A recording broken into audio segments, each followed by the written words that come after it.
5:11 local time, Persian Gulf.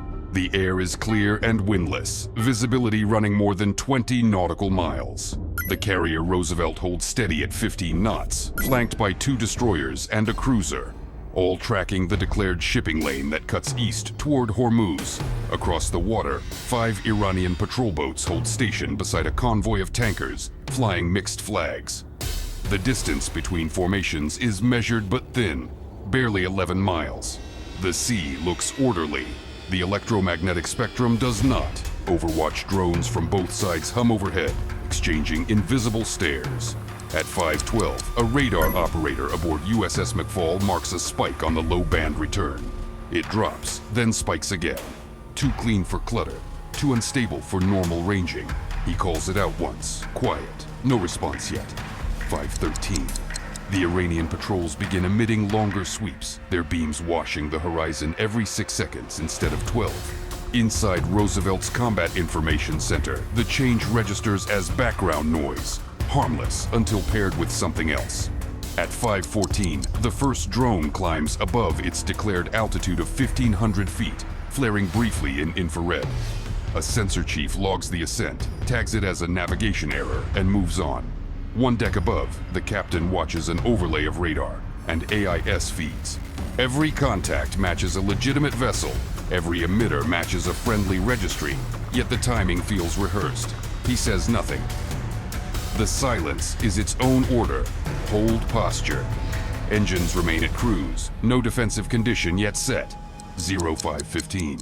Communications traffic surges across the Gulf. The Iranian flagship transmits coded packets labeled as convoy telemetry. They arrive with valid encryption headers, but wrong frequency spacing. On the bridge, a communications officer hesitates before forwarding them for analysis. 19 seconds pass. The same packets arrive again from a different source bearing. The encryption pattern matches previous targeting data seen during missile exercises 6 months earlier. A decision point forms quietly in the room. Coincidence or preparation? The commander orders verification through secure relay to Bahrain. Transmission delay, 18 seconds outbound, 12 back. The system logs, pending. The message does not return in time. By 5:16, a new radar picture forms. 10 surface contacts emerge west by southwest, 50 miles out, speed increasing through 30 knots. On McFall's console, their formation appears irregular. Too wide for patrol craft, too dispersed for fishing vessels. The operator notes course convergence toward the convoy, not the carrier group. He assumes escort rotation. It makes sense. The Iranians shift escorts routinely. He notes the data and continues scanning. In the background, infrared imagery from a P-8A orbiting at 22,000 feet records faint plumes along the Iranian coastline. Heat signatures, linear, brief, no smoke visible through cloudless air. The analyst on the aircraft marks them as industrial flares. It is an error that will last exactly 90 seconds. 0517. The first launch flashes are visible in satellite relay. 4, then 6, spread across a coastal arc near Bushehr. The Roosevelt's watch officer receives the automatic alert before the human message arrives. Possible missile activity, unconfirmed origin. The display in CIC populates with fragmented returns. No trajectory yet, no confirmation of inbound vector. He hesitates to announce. Missed correlations are common at this range.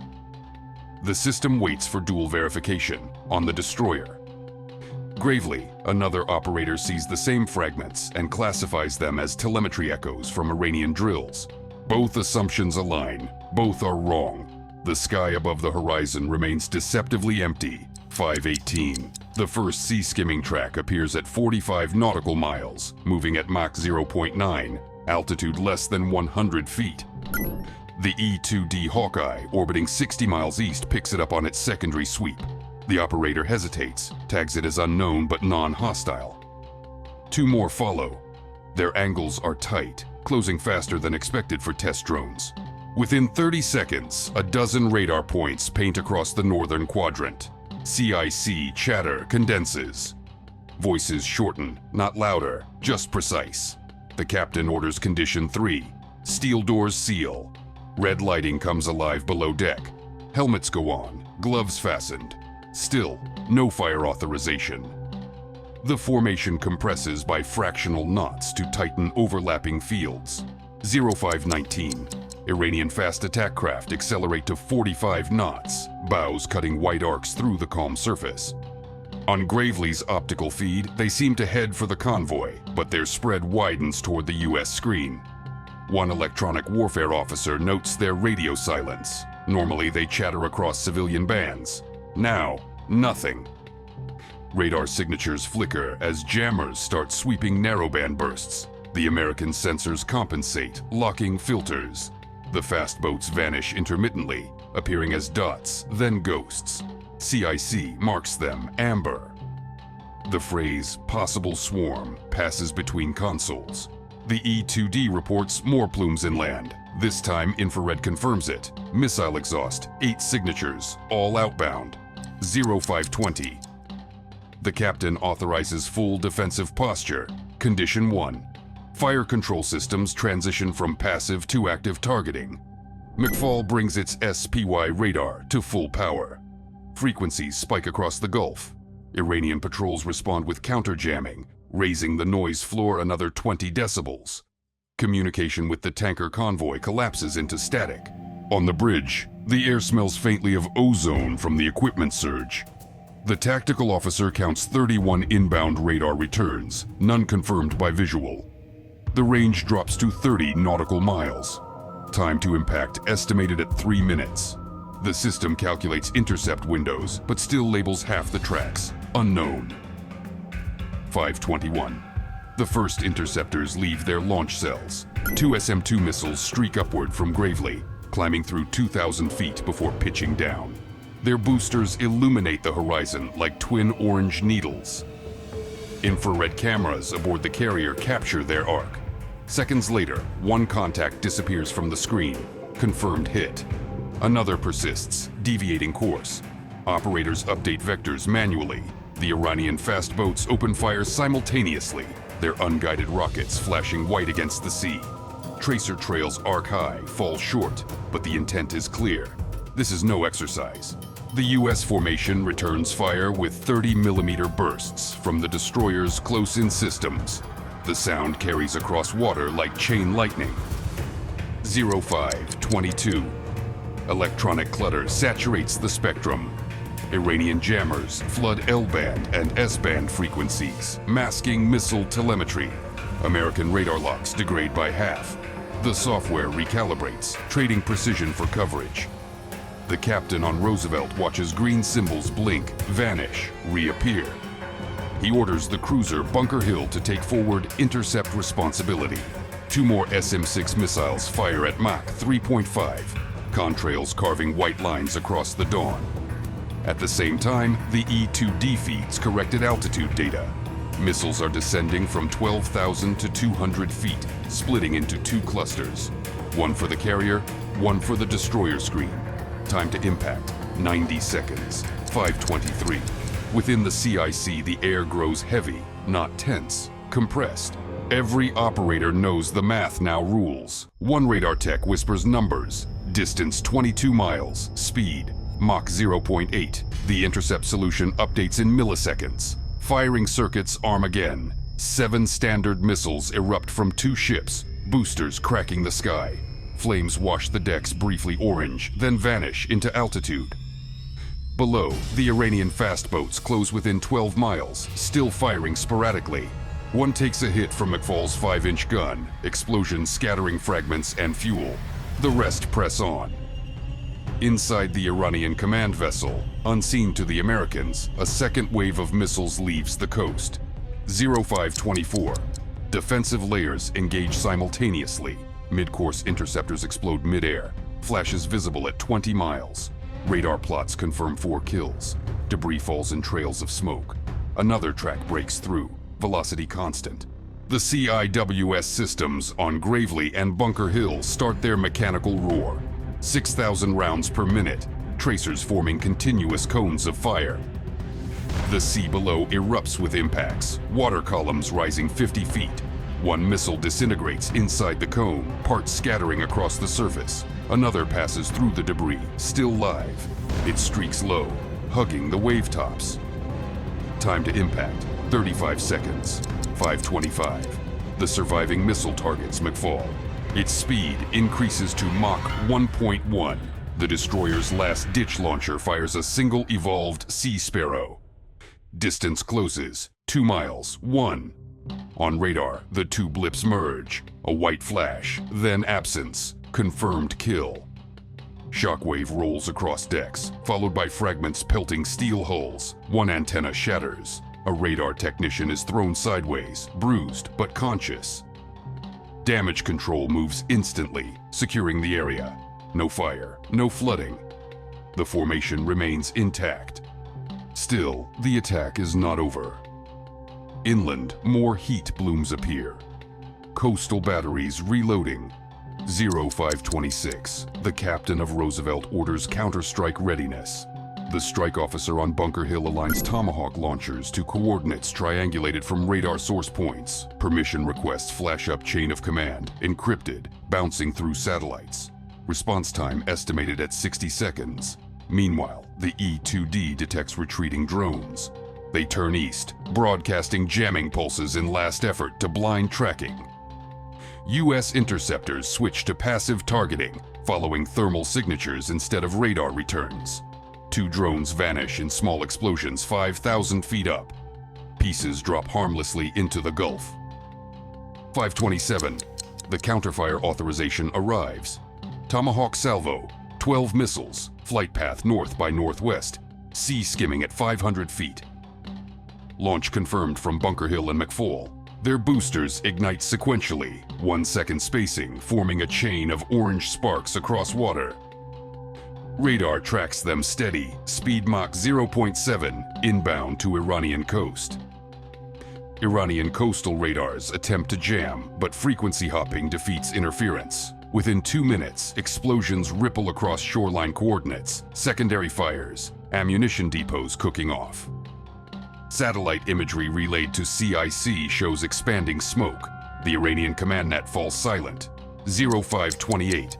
The surface picture begins clearing. Remaining Iranian boats break contact, turning due north at 30 knots, leaving wakes bright in infrared. Gravely tracks them until they fade behind clutter from coastline structures. No further missile plumes detected. Air remains clean. Inside Roosevelt's CIC, countdown clocks freeze at 0, then extinguish. The sound level drops by half. Operators continue scanning, verifying kills. Radar sweeps find no new heat blooms. The captain waits through one full rotation before speaking. Confirmed damage, reports arrive. Minor topside scoring, 1 antenna array disabled, 2 personnel injured, both stable. The system held. 5:30. The sea surface glitters with fuel slicks. Smoke columns thin as wind pushes them south. Intercept debris floats in a broad semicircle 3 miles across. McFall dispatches a small boat to collect fragments for analysis. Drones circle overhead, relaying continuous infrared feed. Inside the CIC, computers log every intercept vector, burn time, and radar signature. The engagement lasts less than 8 minutes. The aftermath stretches longer. One technician leans back, removes headset, rubs his temples once, then resumes work. No one speaks of relief. They run diagnostics. 5:32. The strike group maintains heading east, speed constant. No change in course or tone. The only outward sign of battle is the scorched metal on Gravely's gun barrel and the drifting smoke near horizon.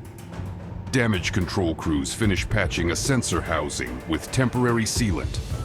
Power circuits reroute automatically. The system that had nearly failed is already recalibrating.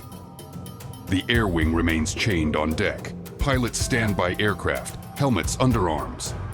They know the order won't come. The fight is finished before jets mattered. 5:34. Across the Gulf, distant explosions fade to static on the spectrum analyzer. Iranian radar coverage blinks off in sectors, power failures, or deliberate shutdown.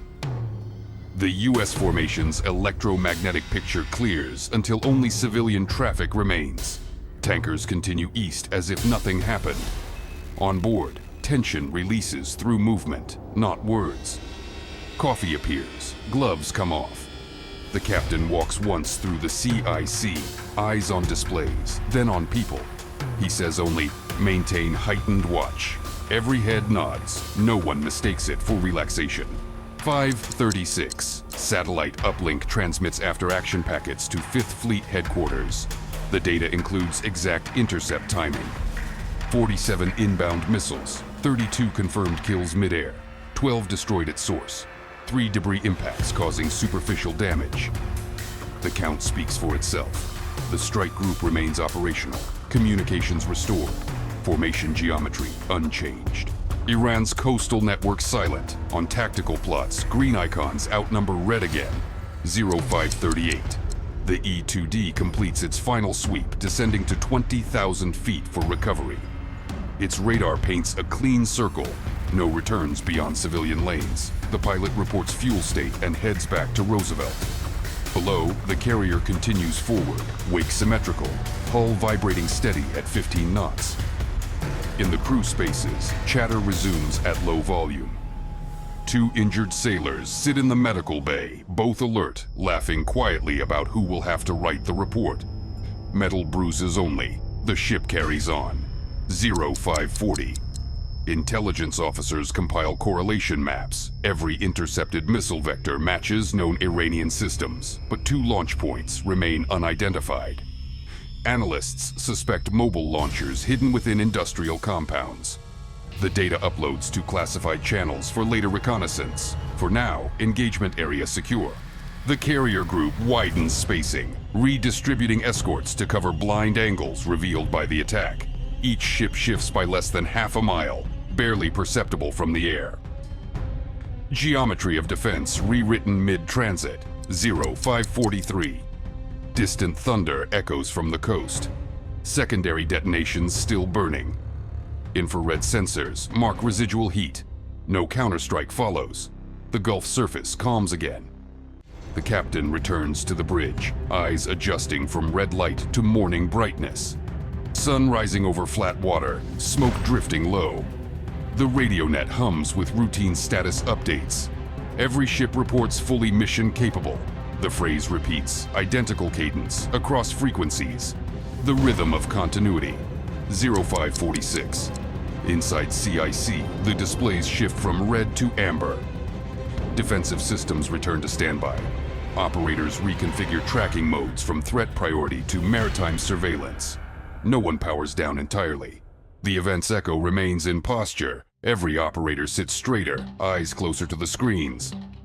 Logs scroll silently, capturing every millisecond of engagement for later analysis. This data, more than missiles, becomes the weapon that endures. 549. The strike group crosses the longitude mark for its next patrol sector. From orbit, satellites watch their steady formation lines. 3 destroyers ahead, cruiser on starboard, carrier centered. Order restored by movement, not declaration. Beneath the surface, a submarine maintains shadow track at 80 feet, silent and unseen. It never fired, but its presence shaped decisions unseen by anyone above deck. 0552. The operational clock keeps running. The attack is over, but sensors continue sweeping as if waiting for repetition. Every radar pulse travels outward, touches the same coordinates where launches began, and finds only silence. The Gulf absorbs sound quickly. By 0554, only the carrier's engines remain audible inside the hull. Steady, precise, mechanical. 0556, reports finalize. 47 inbound. 47 neutralized. 1 sensor lost. 2 injuries, 0 casualties, minimal damage. The numbers are read aloud without inflection. The captain signs the confirmation and transmits it. Outside, the sea reflects clean morning light, the wake extending straight and white. The formation resumes nominal transit speed, 18 knots east by southeast. 0558. Analysts begin post-strike evaluation, marking time gaps between detection and intercept. correlating false readings that delayed initial response. They find 12 seconds of latency that almost shifted the outcome.